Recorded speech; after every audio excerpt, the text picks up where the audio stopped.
Defesa da democracia, em defesa da liberdade lá em Copacabana, em que mais uma vez o senhor testemunhou como a população brasileira está preocupada com o que está acontecendo com o nosso país. E tem uma música aqui, Sérgio Tavares, no Brasil, que diz o seguinte: paz sem voz não é paz, é medo. E ontem, domingo, em Copacabana, mais uma vez, brasileiros mostrando que não tem medo. Não tem medo porque tem a consciência de que algo precisa ser feito antes que seja tarde demais. E essa perseguição que está acontecendo com as pessoas que pensam diferente do atual governo não é de agora. Se nós puxarmos um histórico, senhor Sérgio, desde 2020, pelo menos, já há uma articulação de alguns poucos no establishment brasileiro para boicotar o governo Bolsonaro, para promover perseguições, invadir as atribuições do Poder Executivo por intermédio de decisões judiciais unilaterais, completamente arbitrárias, fora da Constituição. E lembrando que hoje, 22 de abril, é um dia após o dia de Tiradentes. Tiradentes, que é um feriado nacional aqui no Brasil também, que é o símbolo da liberdade. E esse momento histórico que o Brasil passa, é sempre bom fazer a ressalva, senador Girão, que eu tenho certeza que eu posso falar por muitos senadores, é uma defesa da instituição Supremo Tribunal Federal, que a todo momento é puxado para dentro de um problema, de um buraco negro, por causa da postura de um ministro. Uma pessoa promovendo essa destruição da democracia aqui no Brasil e falsamente com fake news dizendo que está defendendo a democracia. Defendendo de quem? De quê? Em 4 anos de governo Bolsonaro, quando a democracia esteve ameaçada? Nunca.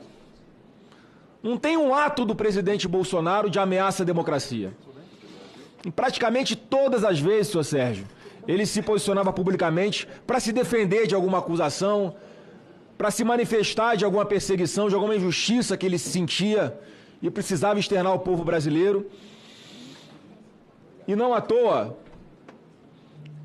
mesmo após 1 ano e meio, praticamente o término do seu governo, a sua aceitação continua muito grande. O povo brasileiro continua sensibilizado com ele, porque percebe, e acontece no Brasil, como eu acredito que aconteça em Portugal. Quando alguém é vítima de uma perseguição implacável, injusta, o povo se solidariza com essa pessoa, com essa vítima. E é o que está acontecendo com Jair Bolsonaro.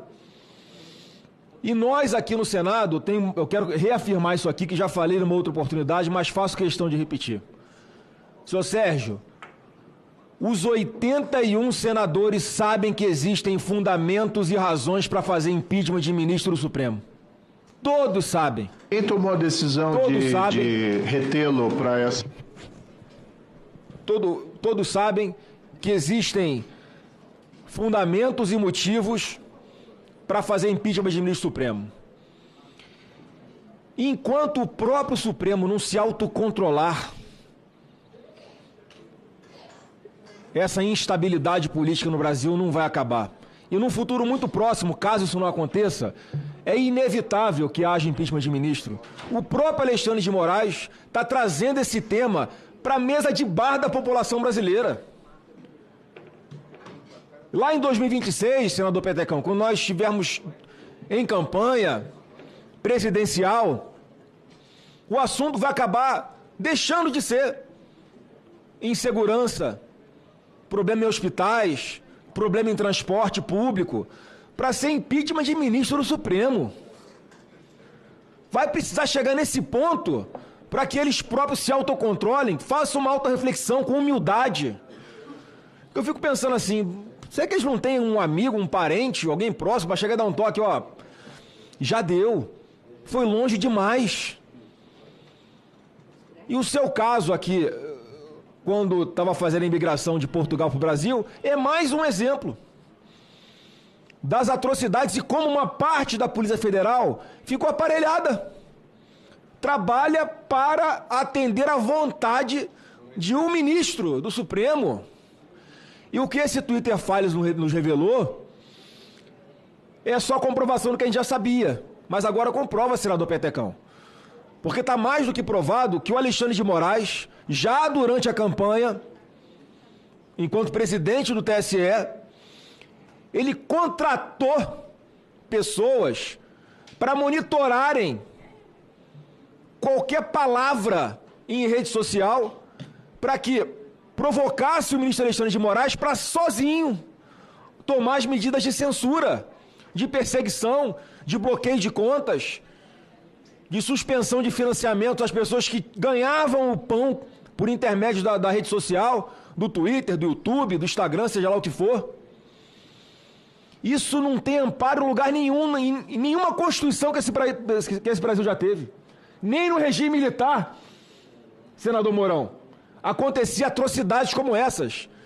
Só para o senhor ter uma ideia, a Rede Globo de televisão foi fundada em 1964, em pleno regime militar. Óbvio que havia um contexto de Guerra Fria no mundo, o Brasil tinha se alinhado a um lado e medidas foram tomadas com base naquela realidade daquele momento. Só que hoje, em tese, em situação de normalidade, muito pior acontece. Um ministro ignora o Ministério Público, toma decisões sem ouvir aquele que é o titular da ação penal no Brasil. O ministro escolhe quem são os policiais federais que vão investigar alguém, escolhe quem vai ser investigado. E muitas vezes, em tese, quando o próprio ministro é uma suposta vítima dessas agressões. E toma a decisão sozinho e fica por isso mesmo. Hoje, nós podemos garantir que não há equilíbrio e harmonia entre os poderes. Não há. Negar isso é negar o óbvio. E não tem narrativa que tentem emplacar na grande mídia que convença o povo do contrário. E como não convence, qual a alternativa deles? Vamos censurar. Vamos regulamentar as redes sociais para eles voltarem a ter o quê? O monopólio da informação para tentar manipular o povo. Só que isso é impossível. Hoje em dia isso é impossível. Porque o brasileiro é feliz com rede social, é feliz com internet. Foi por intermédio da internet que surgiu o presidente Bolsonaro contra a vontade do poder constituído aqui na cúpula em Brasília. Então, como eles não conseguem convencer mais ninguém, não conseguem manipular mais ninguém, querem manipular o instrumento. Quando hoje na própria legislação já existem todos os mecanismos possíveis para se evitar uma injúria, uma calúnia na internet. Está na pauta de amanhã, senadores. Quem é da Comissão de Constituição e Justiça, a gente tem que debater isso. Um projeto do senador Renan Calheiros, querendo criar o tipo penal de violência política. E o que é violência política? Depende de quem vai julgar. Depende de quem o julgador vai escolher para investigar essa pessoa. Está completamente deturpada a democracia.